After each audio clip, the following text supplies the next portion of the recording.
As parents, oftentimes we will try to hold our children accountable and keep them aware of the truth or the responsibility or the accountability.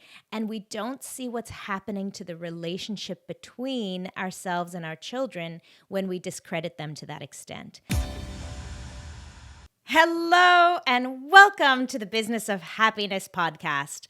I'm your host, Dr. Tarryn MacCarthy, and today is going to be a great day. We're talking about increasing your confidence as a leader using relationship building skills.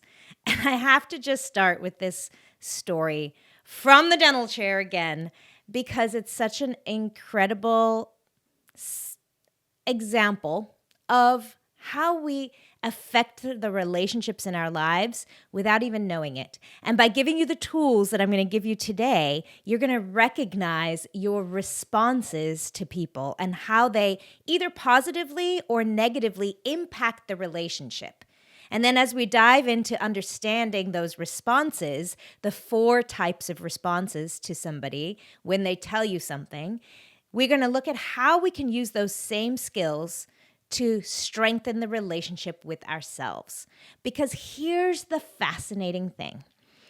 As a leader of your business and as a leader of your own dreams, a leader of your happiness journey, the relationships in your life are critical. They are such an important part of being able to lead a team, the way you have a relationship with your patients or your clients or the people you serve, having incredibly strengthened relationships with the people who you work with, networking, and then, of course, your personal relationships. Those relationships around you that either support you in your dream and in your success or negatively impact them. But none of those relationships can be strengthened and resourced if you don't pay attention to the relationship you have with yourself. And this is where the confidence building in terms of being a leader comes in. We're going to look at how to strengthen those relationships outside of yourself and then how to use those same tools to strengthen the relationship you have with yourself as a leader and how you speak to yourself. So let's start with this one story that I wanted to share with you today. I have this really sweet patient. His name is Jonathan, and he is such a sweetheart. All he wants to do is please. He has great ambitions in his own life, but I can tell a big part of who he is a pleaser. And, he's 11 years old. And in orthodontics, we do a lot of straightening and expanding and reshaping of mouths and even of facial skeletons during this time of growth. And it's incredible what these young kids can do.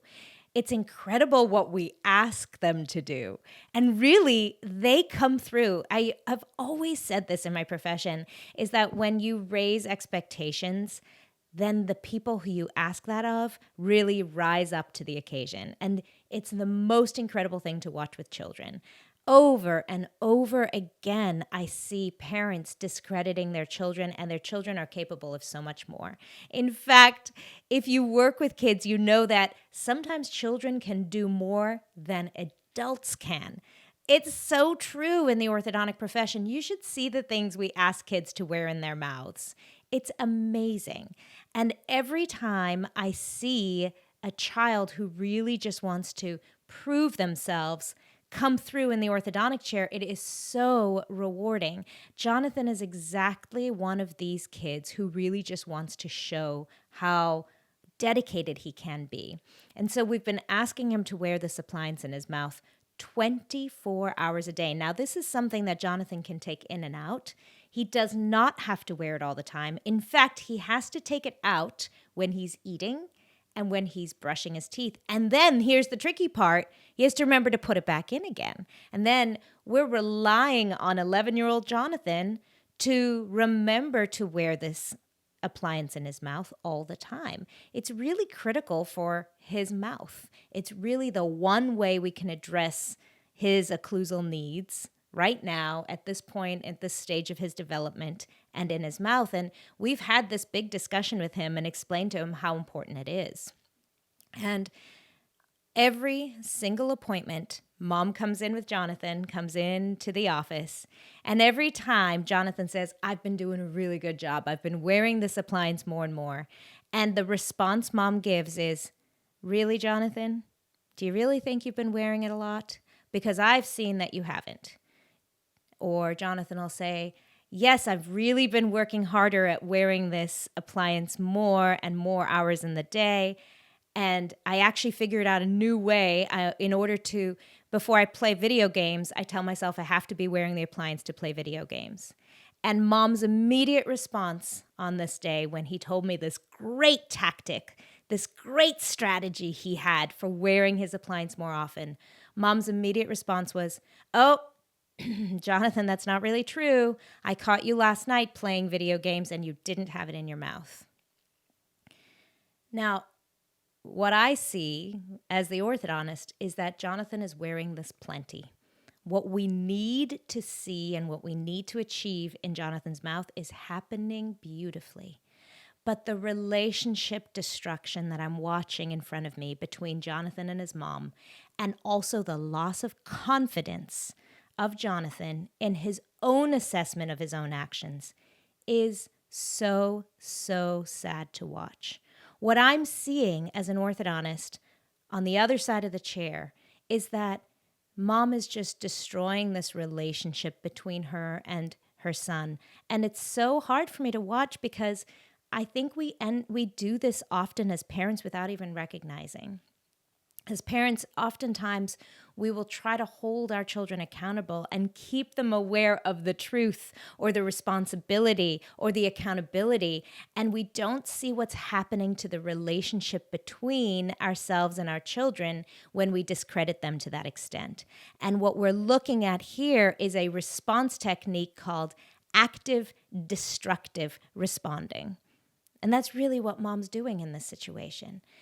Not only is she negatively affecting her relationship with her son, as you can see in this situation, you can just see that Jonathan is announcing something, he's proud of something, and Mom is immediately destroying it, actively, destructively affecting that relationship.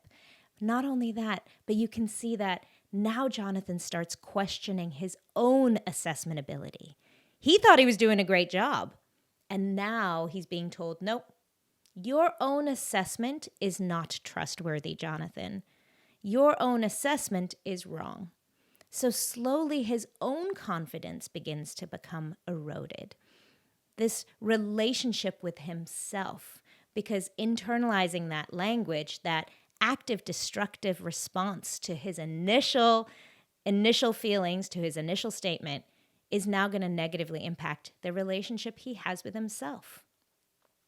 This beautiful example is what we tend to do ourselves as leaders. And how can we now take that knowledge, that insight, and use it to our strength? Use it as a constructive way of building up our own self-confidence. As leaders, as I mentioned before, we rely on the relationships in our lives. We rely on strengthening those relationships, especially the relationships with our team members who we're expecting to be our brand ambassadors, to be heralding our vision and our mission for our businesses. And the same is true for any relationship that you create in terms of partnership with other professionals or partnership with other organizations. Strengthening that relationship is so important. So Martin Seligman talked about this in his book, Flourish. And in that situation, he was talking about responses in terms of building and strengthening relationships from a happiness standpoint. So not only can we use this tool to strengthen our business relationships, our business successes, but we can also use these tools to strengthen our own happiness and flourish factor. In other words, how much more satisfied we are with life in terms of paying attention to how we respond to other people. What we need right now is to leverage happiness in the workplace. If you're a leader or manager struggling with retaining team members and frustrated with the current staffing shortage, group coaching for your team is your solution. Christina Unrein and I have partnered together to build a 10-week group coaching workshop for your business, focused directly on increasing happiness and positivity in the workplace. How do we do this? We use the awesome systems you already have in place and support your team members directly with tools for a mindset shift for awareness of their individual power to own their own happiness. Learn how to cultivate accountability for happiness in your team members and guide them with the tools to own their empowerment at work. Turning around workplace culture starts with individuals, and Christina and I are here for you. Email me at tarryn@thebizofhappiness.com if you are ready to make workplace happiness your competitive advantage. So there are 4 types of responses that we each have the choice to make in the moment. And now knowing this, I'm really fascinated as you go through your day and as you start interacting with people, paying attention to what is your go-to and how do other people respond to you. So the 4 different types are active-constructive responses, active-destructive responses. There's also passive-constructive responses and passive-destructive responses. So the first one, active-constructive, is the kind that strengthens relationships. That's the kind that when someone says to you, I had a great weekend this weekend. When one of your team members or a friend says, oh my gosh, Tarryn, I had a great weekend. An active-constructive response would be, really? Tell me all about it. What was it like? What made it so great? You're actively engaging in the conversation. Not only are you responding, but you're actively supporting their emotions around their statement. They had a great weekend. You're asking more about it. Tell me more about what this made this weekend so great. Expand on it. Can you see how that's a relationship strengthening response? It shows not only are you interested, but you want to know more. You're valuing them. Active destructive response would be to actively respond and devalue. Very similar to what Jonathan's mom was doing. Actually negating that. So one example might be, let's talk about parenting again. If my son wakes up in the morning and says, yeah, I had a great sleep. Thanks, Mom, I had a great sleep. And I say, oh, no, I noticed you were up till 11. That's really late for you. See how what I'm doing immediately is in the response, taking away a little bit of that air out of their sails, actively letting them know that that's not really true. Can you see how destructive that is to the relationship? Can you see how destructive it is to their self-confidence if they value my opinion? If they don't value my opinion, then it's just the relationship that really suffers. Let's talk about the third kind, passive-constructive. Passive-constructive is when you're not actually asking for more information. It's not as wonderful as active-constructive, but it's not as damning as being destructive to a relationship.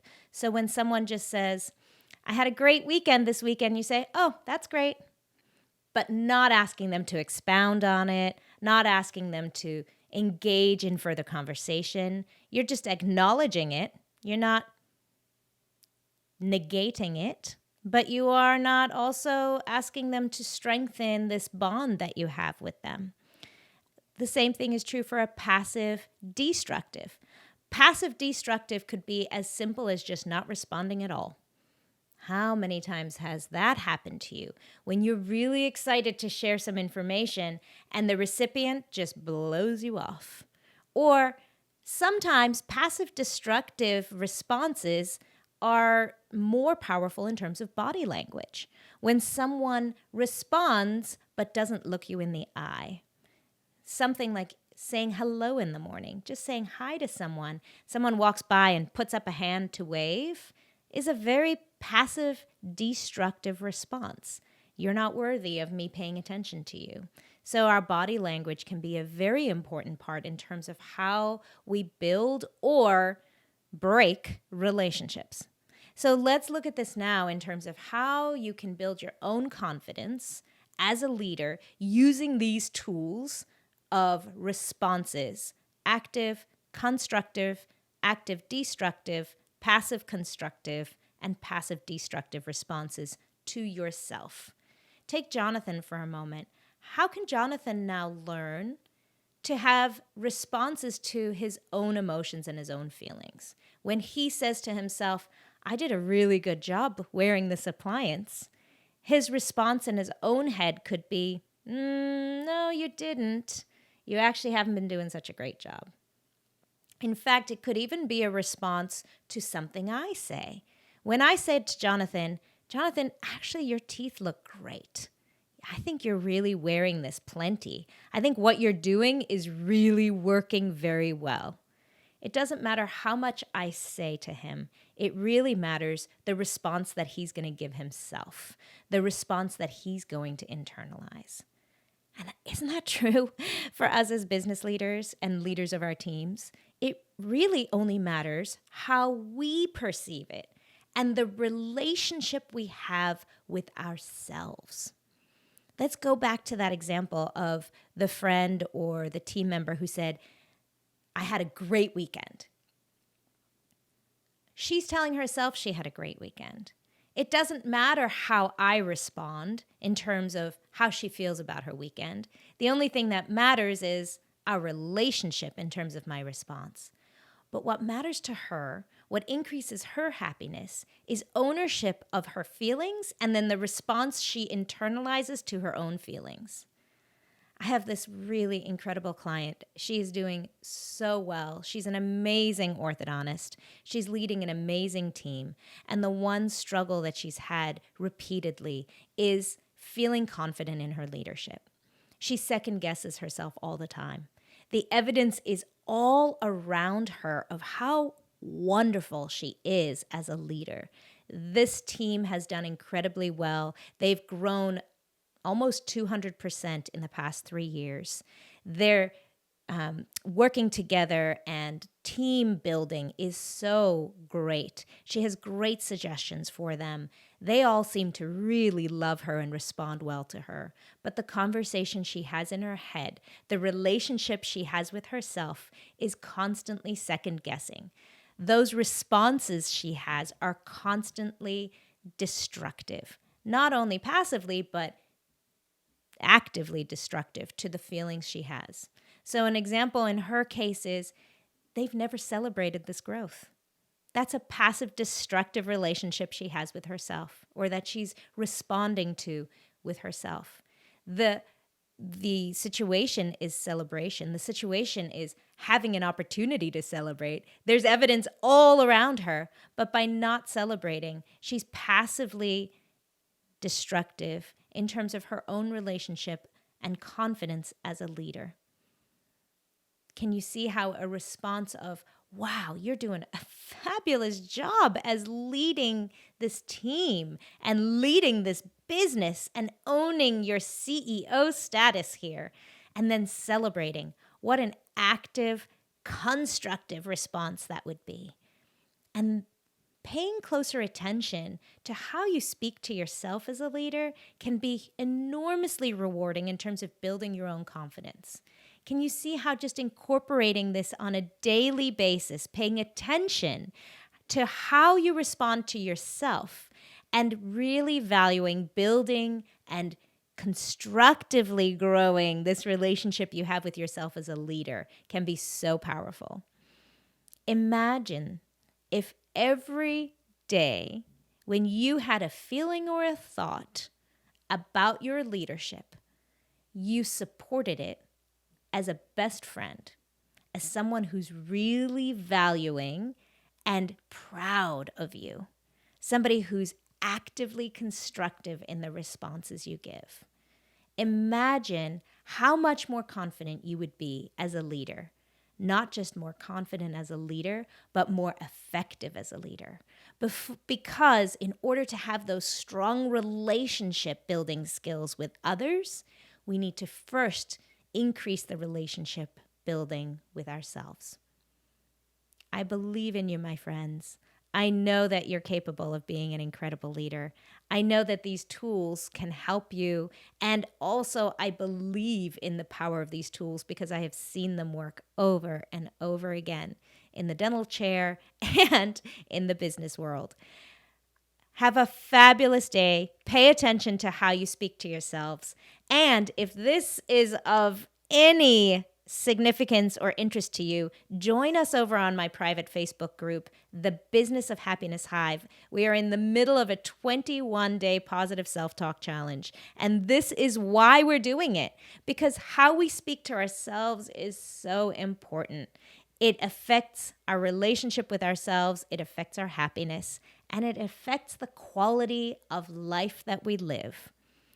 Have an incredible day, and remember, when you feel good, that's when you can do good. Bye-bye.